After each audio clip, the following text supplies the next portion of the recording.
Yes, like, subscribe, hit the notification bell for me. So, Alexander Usyk weighs in at 233 pounds for his fight against Rico Verhoeven in Egypt.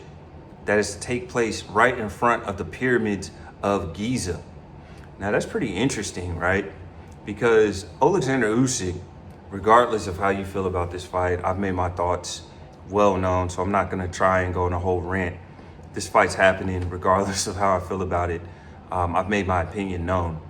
But that point notwithstanding, Alexander Usyk has been the consummate professional, right? He's always kind of showed up in the low 220s, right, for his major fights against Dubois, AJ, Fury. I think against Witherspoon and Chisora, he was in the two teens, right? So he's always kind of had this consistent weight range, right? Heavyweights in boxing don't have to make weight. So guys kind of have more freedom to operate within a weight range that's optimal for their performance, right? And Usyk has always been very consistent, but for his last couple of fights, we've seen a noted increase in weight for him.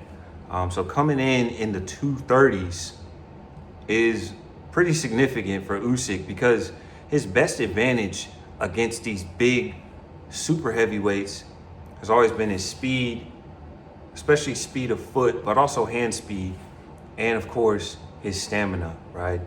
Usyk is well renowned for going on 60-mile bike rides the week of the fight, having intense sparring sessions that go 15 rounds, and he's only doing 30 seconds of rest in between each round, you know, having Shark Tanks, right? For those of you who aren't familiar, a Shark Tank is where a guy who's getting ready for a fight stays in the ring, and every 2-3 rounds, he gets a fresh sparring partner.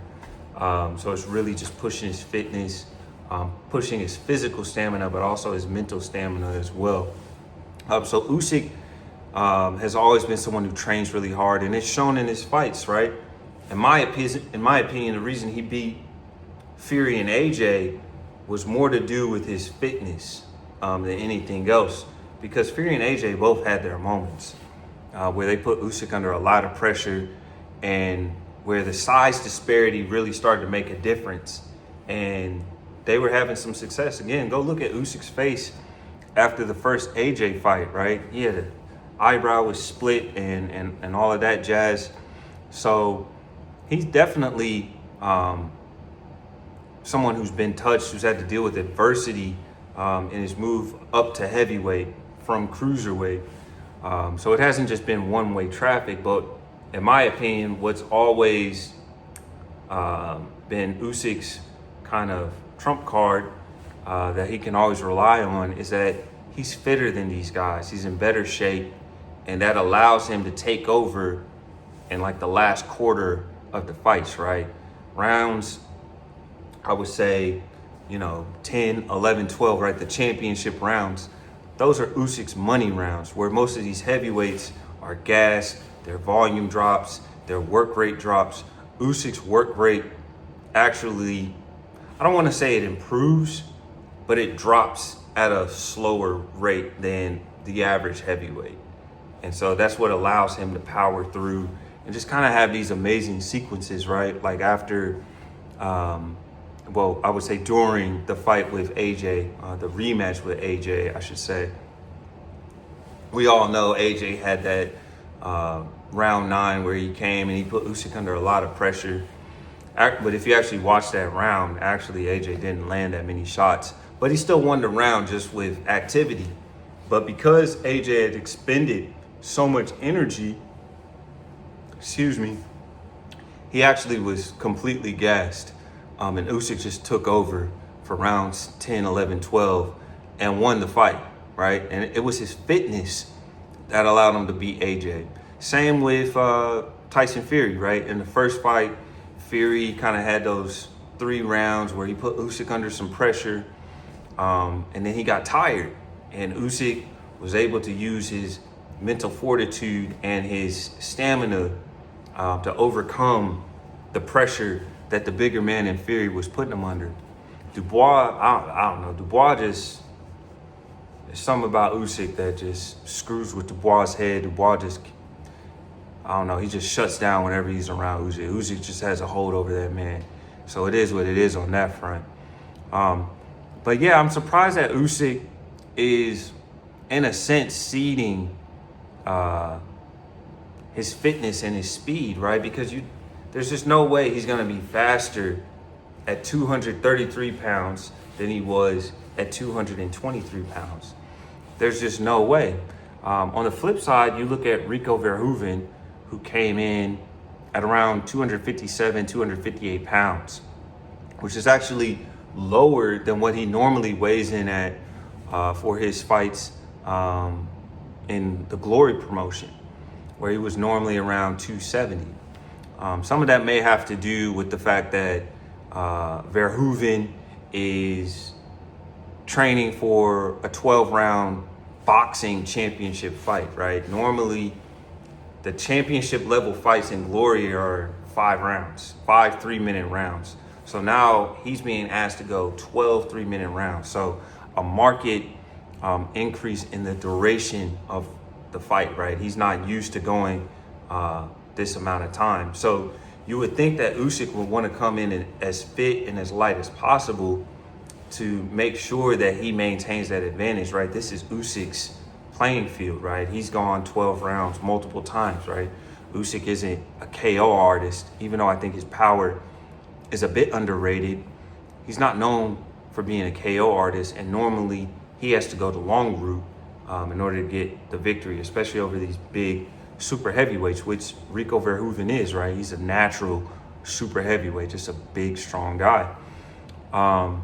So it's interesting that Usyk is giving up that ground, but from Verhoeven's standpoint, coming in a little bit lighter, it makes all the sense in the world, and improving his gas tank, right? I mean, I never buy into the nonsense that somehow if you put on more weight, more size, it's gonna make you punch harder, it's gonna make you take a shot better. That's just a bunch of boxing nonsense that people just say, all these tired cliches that don't really mean anything, right? Almost the Dave Allen pseudoscience. Oh man, I don't want to lose too much weight because it's gonna affect my punch resistance and it's gonna make me tired and make me weaker. If you come in fit and in shape and you're really trying to fight at your optimum weight, there's no way that can't be a benefit to you. And I think that when you look at Rico, just the fact that he's finding his optimum weight, right? He said his training camp has been 6 months or so, which is really long, because I think initially he was training to fight AJ before, the tragedy that happened in Nigeria back in, I believe it was December, right after AJ's fight with Jake Paul. So Rico's been just in the lab working on his boxing. Like, some people could say maybe he's overtrained. I doubt that. Having an experienced trainer like Peter Fury, who's been around the block, right? We all know Peter Fury trained Tyson for his win over Vladimir Klitschko back in the day. So Peter Fury knows what he's doing. He's gonna know when to push Rico, when to pull him back, give him a rest. I'm sure they were able to balance that out, right? And of course, Rico he's a pro fighter, so he knows his body. He knows what works, what doesn't work. He's been training with boxers for a while. So I think it's going to be pretty interesting, I still favor Usyk. I can't disrespect the champ in that regard. I can't criticize the champ. This fight is still total bullshit. But I won't disrespect him and say that, Rico's going to win or Rico's going to stop him. I did put a little fun bet on. I can't lie. I can't resist. I don't gamble that much. I gamble like $10. The most I'll gamble is like 25. But when I do make a bet, I go hard. So I did a little parlay, and if Rico wins, hey, the rent's gonna be paid for a while. So I'm secretly kind of rooting for Rico, not only because I think the victory would be poetic, just given Usyk's hypocrisy, right? And the fact that he's denying Caballero a shot, and he's doing to Caballero what Tyson Fury did to him. But no one seems to be mad about it for whatever reason. But I've gone on about that ad nauseum. I'm not gonna give a whole spiel in this video. But I do think it makes it interesting, right? Did Usyk take him as seriously? Is age starting to be a factor, right? I'm in my early 30s, and I can tell you that working out and getting the right amount of recovery is a lot more difficult now than it was even 5 years ago, right? When I was in my late 20s. Your body just starts to change.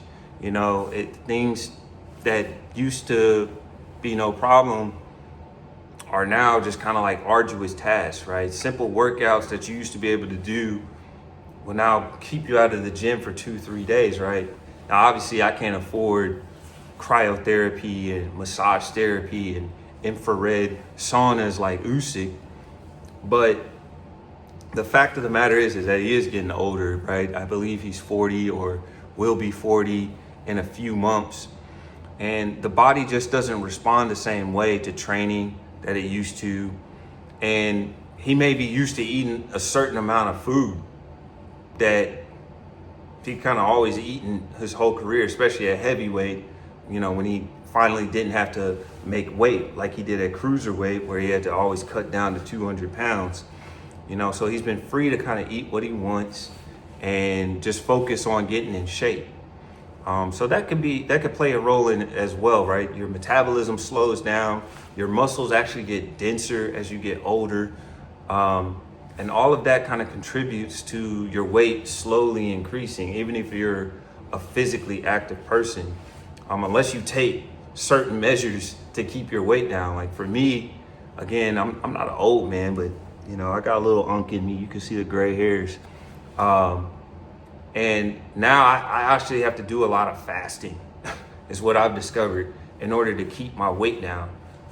Because if I eat like a bowl of oatmeal and some eggs like I used to do, I'll easily balloon up to like 220 pounds. And I can still be working out, running, hitting the heavy bag, doing a little bit of sparring, which is what I like to do. I don't really like to hit the weights anymore. But if you're not watching what you eat when you get into your 30s, the weight is just gonna naturally kind of come on to you. And it's hard to keep off unless, you know, you want to cheat and use Ozempic or whatever, but which is obviously would be like using PEDs. So I think all of those factors play a role. You know, maybe Usyk's a little bit distracted. Maybe he's not taking it as seriously as he should. But again, I still got to go with the champ. I hope he loses for my financial sake and because I think it would be poetic. Just given the way he's moving, I think he's just on some BS. I think this fight is total BS. And I've said that repeatedly and I stand by that. But again, I don't make predictions with my emotions. I base my predictions purely off of someone's track record and again, what I see with my own two eyes and who I think is the best. And I just don't think Rico has enough skill to overcome all of Usyk's experience. Even if Usyk maybe is a little bit distracted, maybe is a little bit less motivated, and of course is starting to get older, right? But Rico's also not a spring chicken himself. I think he's 37. So we'll see, man. We'll see. I mean, the face-off, Rico looked confident. I'll say that. He looked confident. He's been around the block. Like, he's going to be full of confidence just given all that he's accomplished in his career and all that he's overcome in his life. You know, Rico's no punk. He's no punk. He's a tough dude. He's game. He's a professional. Again, he's connected to a lot of people in the boxing world. He's trained with a lot of top elite boxers himself. So this is a guy who hasn't gotten to where he's at by listening to naysayers, by giving in to the doubts in his own mind. He's a guy that knows how to win. He's a winner, right? He's a winner because he has a winning mindset. But I still think he's gonna lose. I think Usyk will probably win on points. There'll be some criticism. because Usyk didn't knock him out. But again, Usyk's not a KO artist, so there's a little bit less pressure on him to do that than someone like AJ, who's known as a knockout artist. But yeah, I think Usyk will win by unanimous decision. Maybe Verhoeven. See, I almost mispronounced his name. Has a couple moments, but I just think Usyk's IQ is too much for him. Footwork, angles, right? This isn't kickboxing. You ain't got to worry about checking kicks. You ain't got to worry about getting kicked to the head or getting kneed in the solar plexus. It's purely with the hands. And Usyk is arguably the best to ever do it from a talent perspective. So I expect Usyk to win, but the weight makes it interesting. And I'll leave it at that. But again, remember to like, subscribe, hit the notification bell for me, and let me know what you think of my take in the comment section below. I'm out.